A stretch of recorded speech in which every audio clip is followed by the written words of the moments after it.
This is Old School Queenies Couples Podcast. Oh yeah. And I'm starting, this is a new segment on my podcast. I've been doing poor people's news bulletin, so I'm gonna just officially, I've been testing it, the poor people's news. So now, here I'm gonna make it a segment of my podcast. It's gonna be called Poor People's News. Flashback on Poor People's News. Let's do a flashback on the news of the week, or the news of the last month, or the past month, or the past week, or the past day, or the past. This is our Poor People's News. That is still relevant. I'm only picking out clips that is still relevant, that you may have missed, that you may have a need to know. You will have a need to know that what you have missed. Poor People's News is very important, and is educated, and it help you plan for the future. So yeah, we need our Poor People's News. I mean, you need to hear most of the clips that I've captured. Because, like I say, it will help you in your planning, because the world is changing all the time. You need to know which way to go, how to plan for your kids' future. So take a listen, flashback on my Poor People's News. All right, let's flash back on this FIFA World Cup review. Let's review everything that happened and went on with this FIFA World Cup.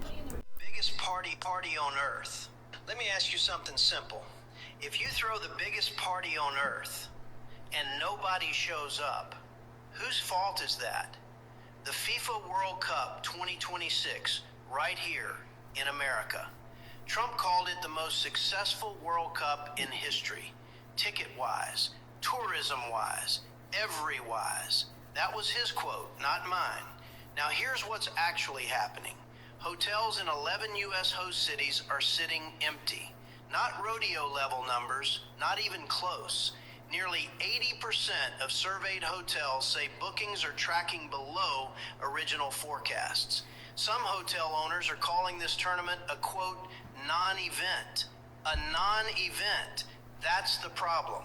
We're 3 weeks out from the first match, and international visitors are looking at America right now, and they are hesitating. Civil rights groups have issued travel advisories warning tourists about immigration enforcement, device searches, detention, racial profiling.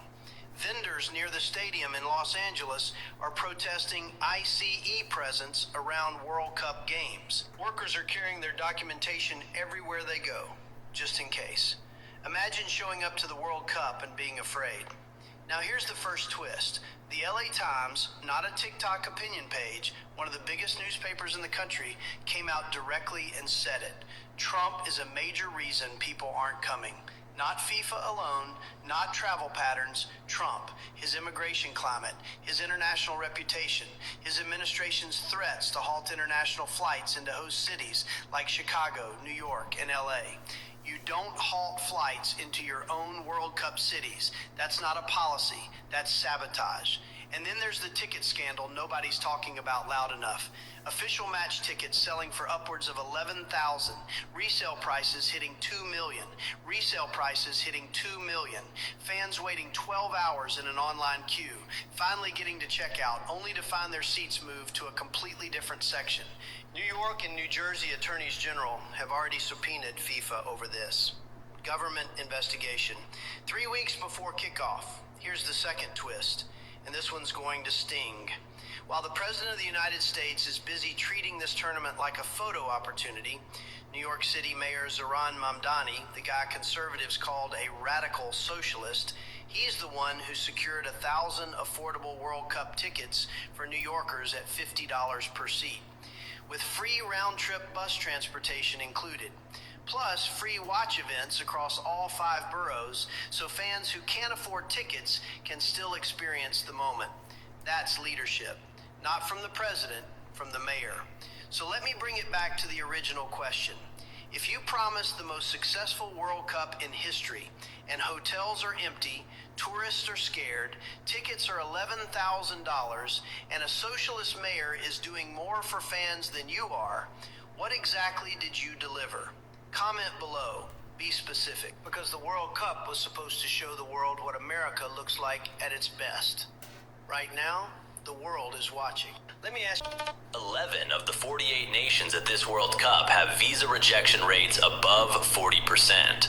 The BBC analyzed U.S. State Department data and found that number, 11 qualifying nations, with more than 4 in 10 of their citizens rejected for the type of visa U.S. authorities recommend for World Cup fans. Senegal, whose team is at this tournament, has a rejection rate above 70%. More than 7 in 10 Senegalese fans who apply for a U.S. visa are told no. Abu Qas is the head of Jordan's Football Fan Association. Jordan has a 57% rejection rate. He took more than 42 documents to his visa appointment. He was rejected. He does not know a single Jordanian supporter who received a visa. His exact words, "This World Cup is not ours. It's not for Arabs. It's for them." That sentence, from the head of a fan association whose country qualified for their first World Cup, is the most honest description of what the visa crisis has produced. Not a complaint, not a political statement, a verdict. And here is what makes it more serious than any previous access problem at any World Cup. These are not fans from banned countries. Iraq is not on Trump's travel ban list. Jordan has no formal restriction at all. They are locked out anyway, by a system FIFA cannot control, cannot fix, and never warned them about when it sold them their tickets. Here's exactly what the data shows, who it is affecting, and why the invisible gatekeeper of this World Cup has produced the most documented access failure in the history of this competition. Let us start with what the BBC World Service analysis actually shows, because this is the detail that no mainstream football coverage has presented with the specificity it deserves. The BBC analyzed U.S. State Department data covering visa applications from October 2024 to the end of September 2025. The type of visa examined is the B1 business and B2 tourist visa, the exact type U.S. authorities recommend for World Cup fans. The average rejection rate across all countries for this visa type is 34%. For 11 of the 48 nations competing at this World Cup, the rejection rate is above 40%. Read that again. Nearly a quarter of all competing nations, with rejection rates higher than the already high global average. Here is the full list. Senegal, above 70%. The highest on the list, Ghana, DR Congo, Iran, Jordan, 57%, Cape Verde, Uzbekistan, Algeria, Haiti, Egypt, Ecuador, just above 40%. Think about what those numbers mean for a football fan from Senegal trying to plan a World Cup trip. Their team qualified, their team is playing matches in the United States, and more than 7 in 10 people from their country who apply for the visa recommended for this exact purpose are told no. Not told why. The United States does not give reasons when it refuses a visa. You prepare your documents, you pay $185 for the application, you attend an in-person interview, you wait, and if you are Senegalese, the data shows there is a greater than 70% chance you receive nothing. That is not a complication at the edge of this tournament. That is a structural exclusion built into the foundation of the most accessible World Cup in history. And here's what FIFA cannot do about it. FIFA can sell tickets. FIFA can operate a FIFA pass system to prioritize visa appointments. But as immigration lawyer Celine Atala, who runs a firm near Boston in the host state of Massachusetts, said publicly this week, FIFA pass makes the process faster. It does not make approval more likely. The visa system is the invisible gatekeeper of the World Cup. FIFA can sell a ticket. The US government decides who enters. Here is the story that captures the full injustice of the visa crisis more precisely than any statistic. Abdullah Adnan bought tickets the day Iraq qualified. Iraq versus Norway in Boston. Iraq versus France in Philadelphia. Iraq's second ever World Cup appearance, their first since 1986. 40 years of waiting. He wanted to be there. His words, to go to a match, a stadium, a crowd, cheering, and see my team, that is worth the world to me. It's a feeling that no other feeling can compare to. Iraq is not on Trump's travel ban list. There is no formal restriction on Iraqi citizens attending the World Cup. Abdullah Adnan had every legal right to apply. And then he discovered what FIFA never mentioned when they sold him those tickets. After the U.S.-Israel-Iran war began, the United States suspended routine consular services inside Iraq due to regional security concerns. There is no longer anywhere inside Iraq where an Iraqi citizen can apply for a U.S. visa. No embassy, no consulate, no appointment system. Abdullah Adnan traveled to neighboring Jordan to try. He arrived at the U.S. Embassy in Amman for his appointment. Staff told him that because he is not a Jordanian citizen, that embassy cannot process his application. He spent $1,800 on match tickets and the trip to Jordan.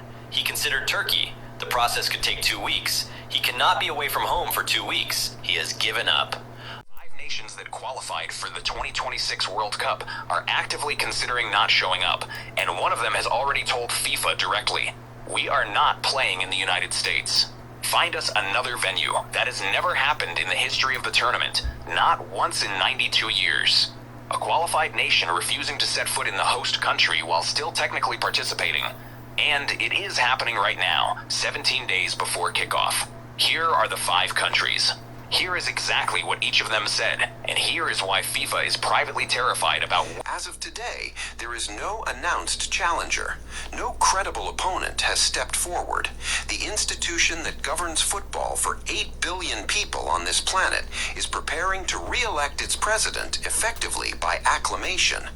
And yet, something is changing, because while the political machinery of FIFA rolls smoothly forward, the world outside it is no longer accepting the outcome quietly. The first front opened in Europe, where fan groups and consumer rights organizations had been watching the 2026 World Cup ticket crisis unfold with growing fury.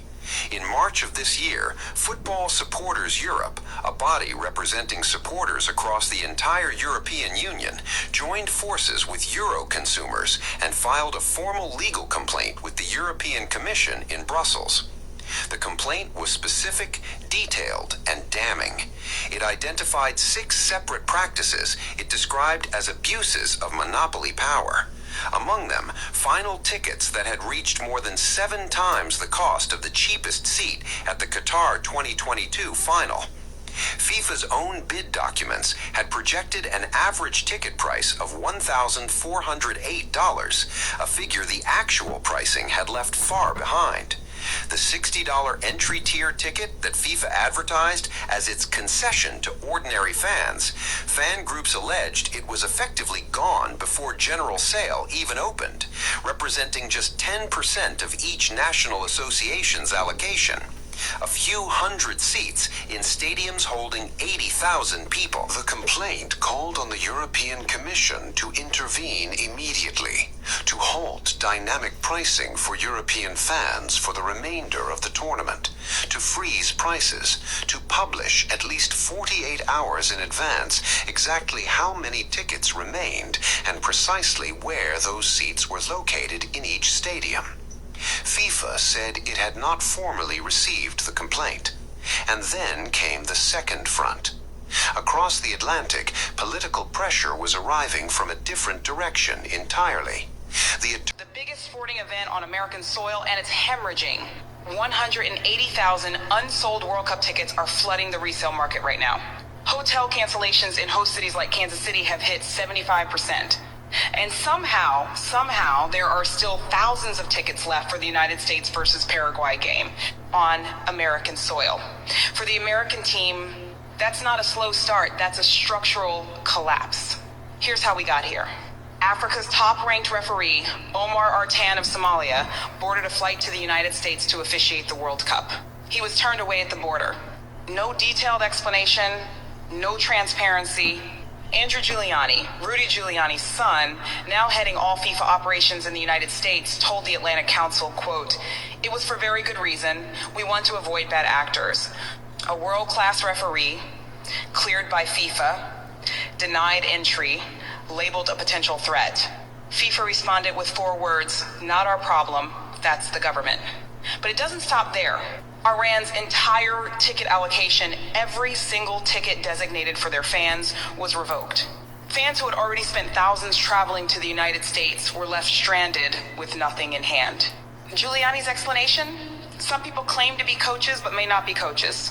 In the entire history of the World Cup, analysts on the ground say they have never seen anything like this. Not in Russia, not in Qatar, never. Now here's where the story turns.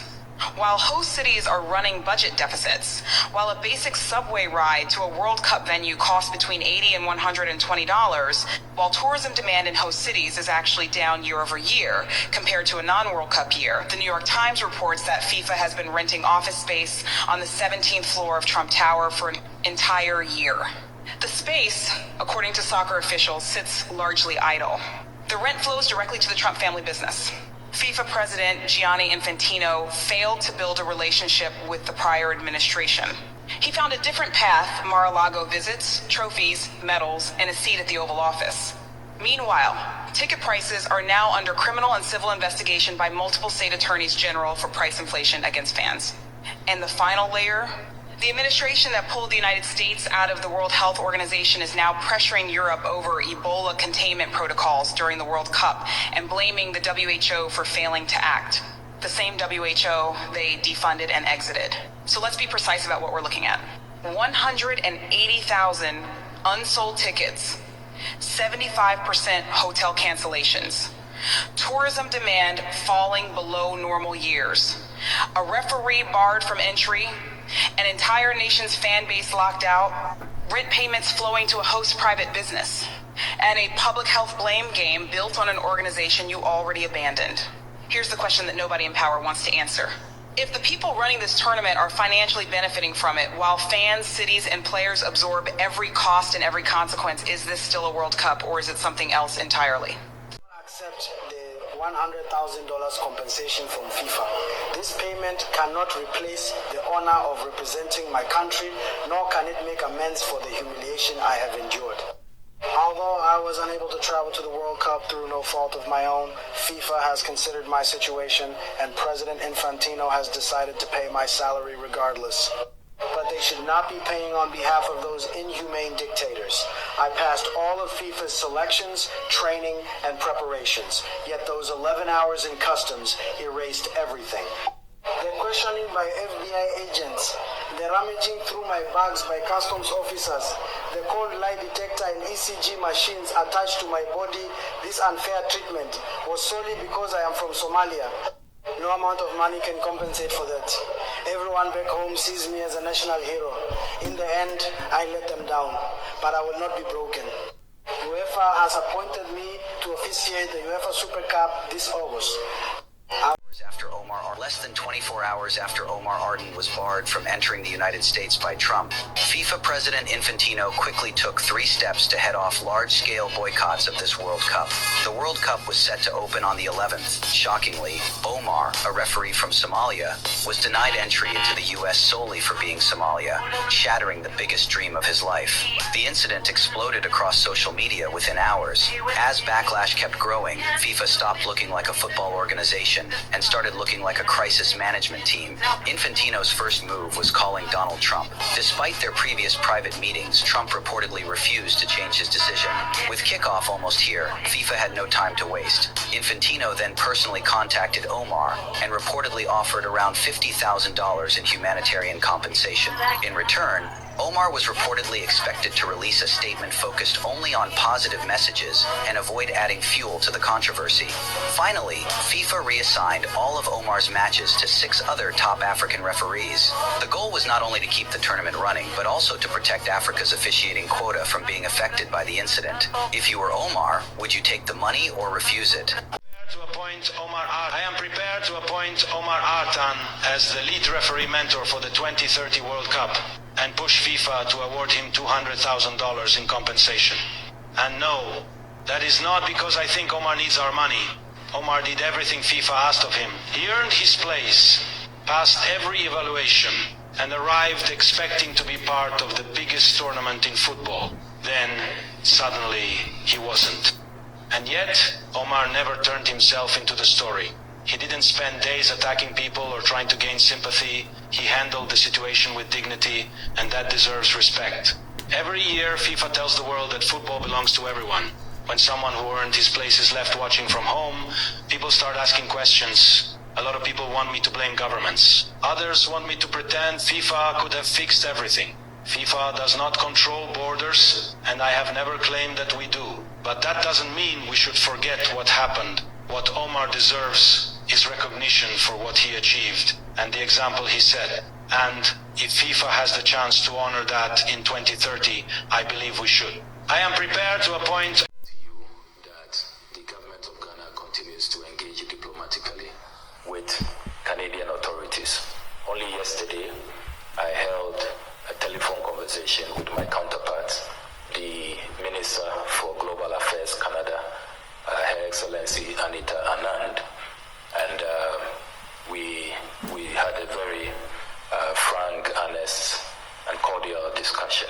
As you do know, Ghana and Canada have maintained very friendly relations for more than a century. We hold Canada in high esteem, and we know that they have enormous respect for us as well.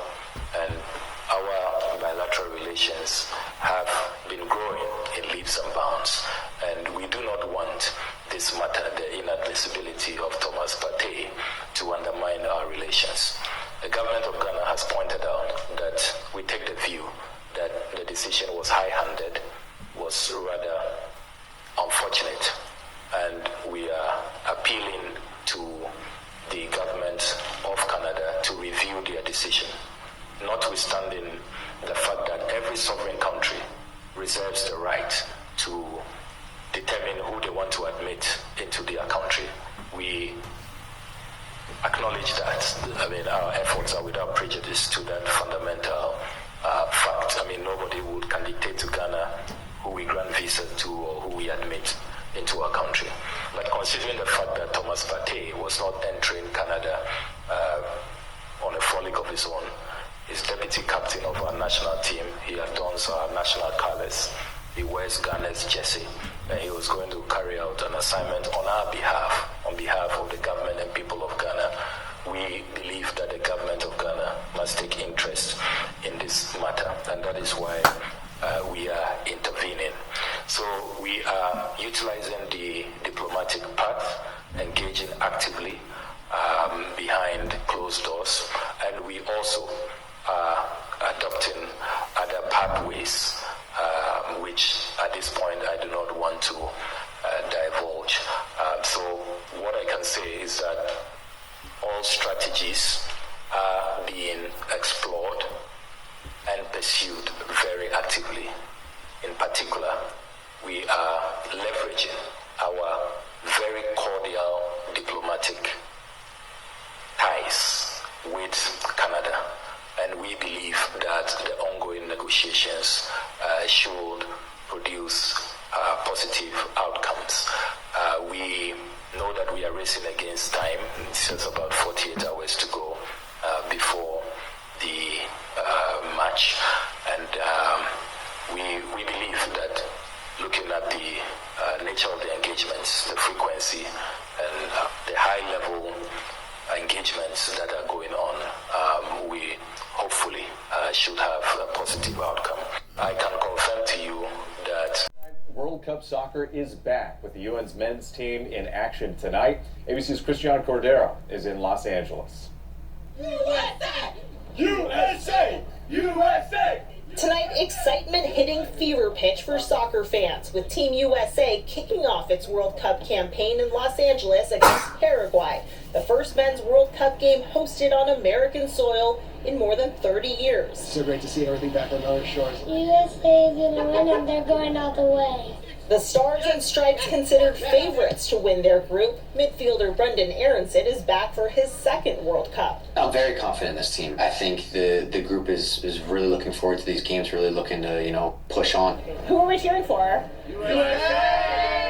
This group traveling thousands of miles from Long Island for tonight's game, bringing high expectations. We better win. Extremely excited, and we're expecting the U.S. win. Yeah. Fans we spoke to all hoping to catch a glimpse of World Cup history. What made you want to come to this match in particular? It's a once-in-a-lifetime opportunity. I mean, the opening match for U.S., I wouldn't miss it. Whit, tickets for the U.S. opener here in Los Angeles are pricey. Those fans tell me they won the pre-sale draw, but still spent more than $1,000 each. Kick off on American soil in decades, and for the American team, a chance to prove they belong on the world stage. USA! USA! USA! More than 70,000 fans will pack this stadium in Southern California. It's been a dream to go to a World Cup game, period, but here in the U.S., that's going to be awesome. As the U.S. men's national team opens its World Cup bid against Paraguay, and the biggest sporting event in the world returns to U.S. soil. Alvarado's crossing.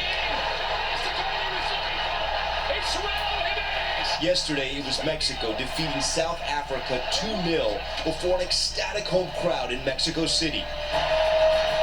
Tonight, the U.S. men's national team determined to prove they belong on the world stage. Now having a World Cup on home soil, it really is something special for us. All eyes will be on star player Christian Pulisic, the 27-year-old dubbed Captain America, widely considered the most talented American player of his generation. I feel we have a bit of an advantage just knowing each other so long. Defensive midfielder Tyler Adams plays professionally in England, but says when the U.S. team comes together, they have an edge. I think our chemistry, our bond is what's going to carry us over other teams. Outside the stadium, there's another team playing high-stakes defense. We look over here, we see security, there's law enforcement officers everywhere you look, but you guys are really concerned about what's in the air. Drones? That's correct. Drones is one of our...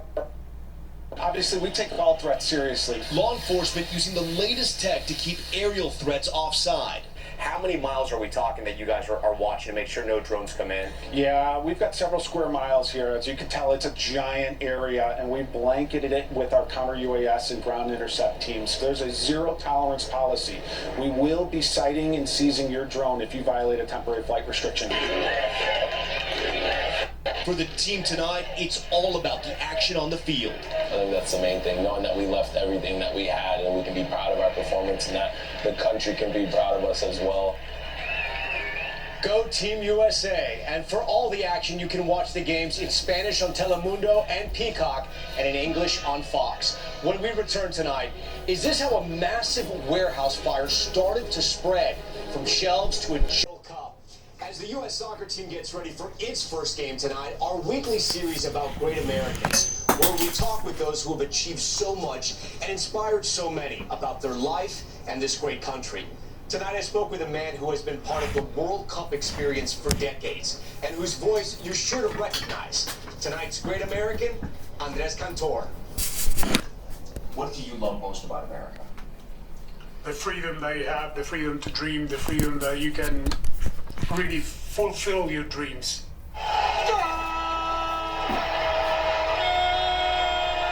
With one word, Andres Cantor took a sport once considered foreign in the U.S. and gave it a voice. And this summer, that booming voice faces the ultimate test, the biggest World Cup in history. It has to do, first and foremost, how much air I have in my lungs. For Telemundo's legendary play-by-play man, it is a marathon, hundreds of hours on the air, and an instrument that has to withstand it all. There's so much prep. Just getting your voice ready, what do you do? I take voice lessons before every World Cup. Born in Argentina, Cantor was a teenager when his family moved to California in the 1970s. He spoke no English. What do you remember about that experience? I remember crying with my parents when we called our family back home and we had the stopwatch for 3 minutes, because if you'd gone the long distance more than 3 minutes, it was very, very expensive. It was very, very tough at the beginning. He found his footing both on the pitch and writing for the school paper. I always tell the same joke. I didn't go pro because there was no league way back when I graduated from college at USC. At one of his first jobs, he was thrown into play-by-play, instinctively unleashing the roaring, elongated calls he grew up listening to in Argentina. He became a U.S. citizen in 1992. Then 2 years later, the last time the U.S. hosted the World Cup,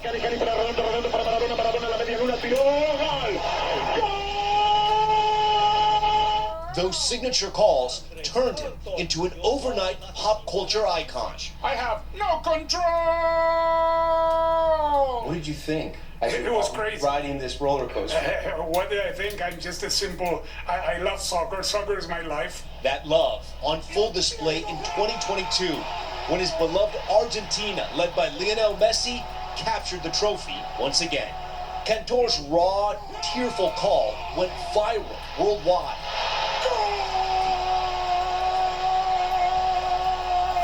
Argentina campeón! Argentina campeón del mundo! Argentina campeón del mundo! Argentina campeón del mundo! Do people come up to you and just scream goal? You have no idea who they are? All the time. All the time. I am super moved up to this day when people come up and say, you made me cry. I cried with you. And I'm not even from Argentina, because you transported me to times that I watched soccer with my family and with my parents that are not longer here, or with my grandfather that is no longer here. And I cried for Messi, I cried for you, and I cried with you. And that is very, very powerful. Decades ago, Cantor coined a phrase for the U.S. men's national team, La selección de todos, everyone's national team. What do I mean by that? We owe a great deal of gratitude to this country. When the U.S. plays, it's everyone's national team, because if we're here mostly because we wanted to be here. It's a wonderful feeling, and I love this country as much as I love Argentina. Now, an extraordinary moment, watching a country he loves embrace the game he lives for. And we inched closer to, and now are in, the official start of the World Cup. There's been this crazy evolution over the last decade of the growth, the explosion of the sport in this country. That young fella got more about this sport than I would, Part of it he credits to the pop culture influence of shows like Ted Lasso and Welcome to Wrexham. It's been this roller coaster of magic. But mostly he says it's the quality of this year's team with an attacking, aggressive style. Players like Christian Pulisic, Sergino Dest, and Weston McKennie, a team already labeled the Golden Generation. They're not one of the favorites of the tournament, but can they make a run when this country gets behind them? Absolutely. The key, says Coach Mauricio Pochettino, is creating moments that will unite Americans, just like the Knicks have done in New York and what Lionel Messi and his teammates did for Argentina in the last World Cup. I think it's contagious, and we need to play with passion, but we need to win. Important thing is to win. Hoping to bottle that moment are fans like Sean Reese and his family. I mean, it's a once-in-a-lifetime thing. This is the opener, and the prices were outrageous. But, I mean, come on, it's the opening ceremony. It's going to be awesome. Shame on you, FIFA. Shame on you, FIFA. The FIFA Federation of the World Cup has fallen. Its true representation is gone. They became servants to power and pride, while the people were pushed aside. Ticket prices keep climbing higher. Only millionaires can afford to fly. Shame on you, FIFA. Shame on you, FIFA. Shame on you, FIFA. In the history of the World Cup, I'm not aware of anything like this happening, certainly not in recent tournaments. This morning that their entire allocation of tickets had been removed, and that's after people have spent a huge amount of money to travel to get to games, and Iranians on the ground who have bought the tickets who can't get there, and it's a huge sporting disadvantage for one of the teams to not be allowed to have any fans in there. So it was a shocking development. FIFA have eventually said after a long time today that they are talking to Iran to try to find a way around this, and it seems to be a US government issue, and there's some talk that it's to do with financial controls rather than visa issues or anything like that, but no one's saying clearly from the US government why this has happened. We all knew that Iran in the US was going to be troublesome or problematic because of what's going on in the world, but this is it in action, I guess. And extraordinarily, one of FIFA's referees, one of the best referees in Africa, was turned away and sent home to Somalia because he wasn't given the visa. I mean, and FIFA have just said nothing to do with us. That's all down to the government. I mean, it's extraordinary. This is one of the world's best referees coming to the World Cup, and they said no, you can't come in. It's head shaking, really. Cup is expected to carry with a huge climate cost. Here are the key numbers. The World Cup has expanded from 32 to 48 teams. Venues are scattered over 16 cities across the US, Canada, and Mexico. 8.6 million tons of carbon dioxide is the estimated total emissions, according to global carbon accounting platform Greenly. That's roughly equivalent to the annual emissions of 1.7 million cars, and is more than double the emissions of Qatar 2022, which faced criticism for building 7 new stadiums. Academics and campaigners say that would make it the most polluting World Cup ever staged. Researchers estimate as much as 87% of the emissions will come from travel. They'll mainly come from flights, as millions of fans crisscross the continent to follow their teams. And some teams also face long travel schedules. England's group matches span Dallas, Boston, and New Jersey, covering more than 1,700 miles. Not only that, the digital footprint of the tournament is often overlooked. Broadcasting, streaming, data feeds, and betting platforms all require enormous energy inputs. It's estimated each of Scotland's and England's group games could see 600 megawatts more electricity being used nationally, according to the UK's National Energy System Operator. That's roughly the equivalent of total electricity demand for the cities of Glasgow and Leeds combined. At the COP26 Climate Summit in 2021, FIFA promised to halve its carbon emissions by 2030 and reach net zero by 2040, though it hasn't set a specific carbon target for the World Cup. The 2026 World Cup, where matches will be staged across the United States, Mexico, and Canada. And while teams will be supported by medical staff, tailored training schedules, and hydration plans, that's not the case for spectators in attendance. We're concerned about the humidity and the temperature at the World Cup in various venues like Miami. Dr. Joe Costello is the Associate Professor in Exercise and Environmental Physiology at Portsmouth. So heat stress is a continuum of how it can impact the human body. From heat rash, we can get heat cramps, heat syncope, where people might feel faint or dizzy, all the way up to heat exhaustion or heat stroke, which in some instances can be fatal. Inside a heat chamber, lecturer Tom Williams walked on a treadmill in temperatures of around 35 to 36 degrees Celsius, or 95 to 97 degrees Fahrenheit, with humidity levels designed to mimic conditions expected in venues. So what we just measured here today was 36 degrees Celsius and 75% relative humidity. And this was giving us a figure of approximately 32 degrees Celsius on the wet bulb globe temperature. And this is a really challenging environment for humans to participate in sport, but also for the fans to be walking to the stadiums and enjoying the spectacle. Wet bulb globe temperature, or WBGT, combines air temperature, humidity, wind speed, and radiant heat to give a more complete picture of heat stress than a standard thermometer. The fortunate thing for lots of the players is they get out there nice and early. They spend a few weeks allowing their body to sort of adjust to the heat, whereas a lot of the fans, people like you and I who might travel to go and watch the games, we sort of get off a plane without any sort of preparation. Last month, Reuters reported that climate scientists and the Global Players Union, FIFPro, warned that roughly a quarter of the tournament's 104 matches could be played in conditions exceeding safety limits recommended by the union. FIFA, meanwhile, has said it has carried out heat risk planning, including mandatory hydration breaks, cooling infrastructure, and enhanced medical readiness.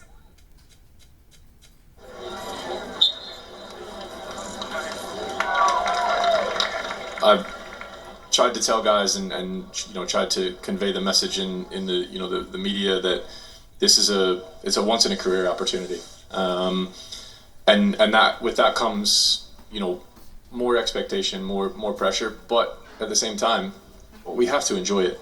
There's nobody putting more expectation and more pressure on us than ourselves.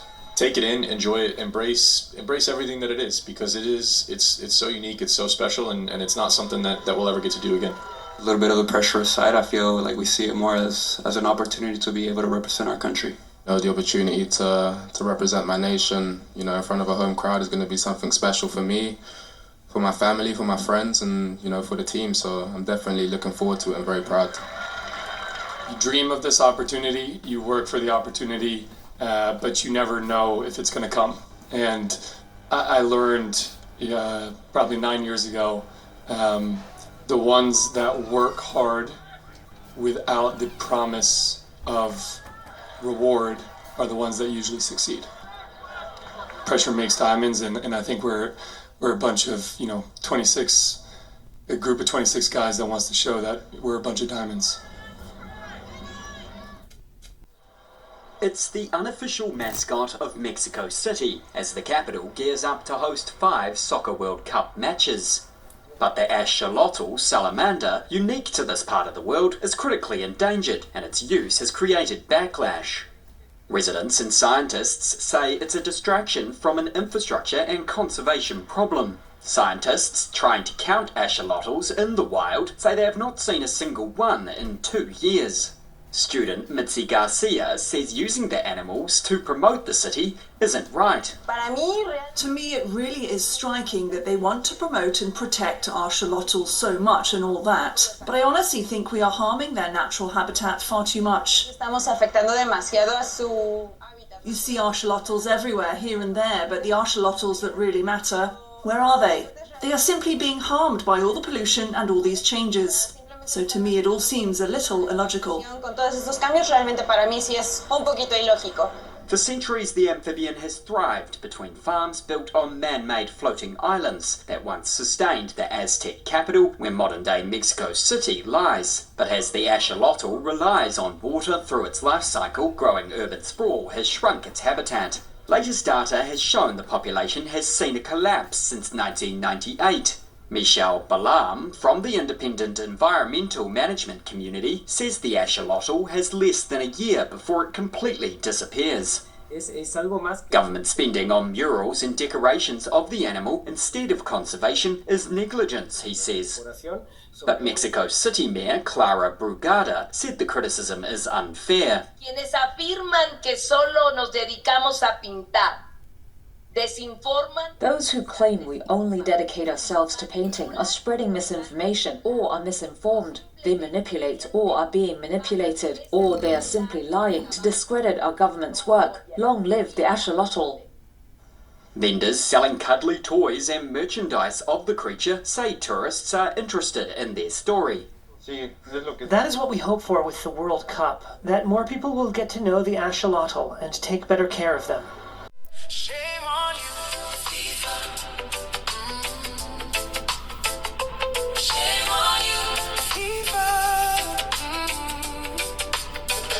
The FIFA Federation of the World Cup has fallen. Its true representation is gone. They became servants to power and pride, while the people were pushed aside. Ticket prices keep climbing higher. Only millionaires can afford to fly. Shame on you, FIFA. Shame on you, FIFA. Shame on you, FIFA. Here's the latest on the U.S. FIFA Men's World Cup. USA star Folarin Balogun cleared to play in World Cup match versus Belgium. FIFA has cleared the way for U.S. men's national team forward Folarin Balogun to play in the USA's World Cup round of 16 match against Belgium in Seattle on Monday. Multiple sources confirmed this to us today. The news was first reported by The Athletic. So Balogun, who scored the game-winning goal in last week's round of 32 win over Bosnia and Herzegovina, was shown a controversial red card later in the match, triggering an automatic one-game suspension. But under FIFA's own protocols, the play should not have been flagged to Brazilian referee Rafael Claus by the video assistant, who asked Claus to review the play on the monitor following a slow-motion replay of the incident. Balogun was not even cautioned by Claus on the field. While the U.S. Soccer Federation had no recourse to appeal the red card under FIFA rules, Global Soccer's governing body made the decision to allow Balogun to play in the Americans' next match. So he will be playing. And in a statement from the U.S. Soccer via Stu Holden, the Federation responded to the lifted suspension saying, "We accept the decision of the disciplinary committee and are pleased that Folarin Balogun is eligible to compete tomorrow." And this is what he is saying right here. It's important for me to say, obviously, first and foremost, it was totally unintentional, which I'm sure a lot of people know. But I think the choice of the referee was, of course, his choice, but I don't think it was the correct call. I think a yellow card would have been fair, just due to it not being intentional, and also, there's not many places I can place my foot in such a scenario. But I think it's happened, and it's something I have to accept and just move forward from. City. Suddenly, the governments of Canada and Mexico were being asked a very uncomfortable question by their own people. Why are we helping America host a party when America is treating us like enemies? Social media exploded overnight. In Canada, fans and politicians alike began asking why Canadian cities were pouring hundreds of millions of dollars into infrastructure, security, and logistics for a tournament where the United States would collect the lion's share of the glory and the revenue. In Mexico, the anger was even sharper. Mexican officials who had once been enthusiastic partners started going quiet, then cold, then openly critical. Millions of fans across Latin America, fans who bleed soccer, who live and breathe this sport in a way that most Americans simply don't, started watching with fury as the country hosting their World Cup seemed to be doing everything possible to make them feel unwelcome. And that's when the real problem started. FIFA was watching all of this. Every press conference, every political statement, every angry tweet, every leaked internal memo. And what FIFA saw terrified them. Because FIFA had been down this road before. They knew what happened when a host nation's political chaos infected the tournament. They had seen it. They had survived it. But never on this scale, never with this much money on the line. We're talking about a tournament projected to generate over $11 billion. We're talking about broadcast deals that cover every corner of the planet. Nobody. Thank you for tuning in to my Poor People's News episode. Stay tuned for next Friday's episode. I just had to share this, all these clips and all the talkings about what happened during the World Cup. So I hope you take away whatever you take away from this event, the World Cup event.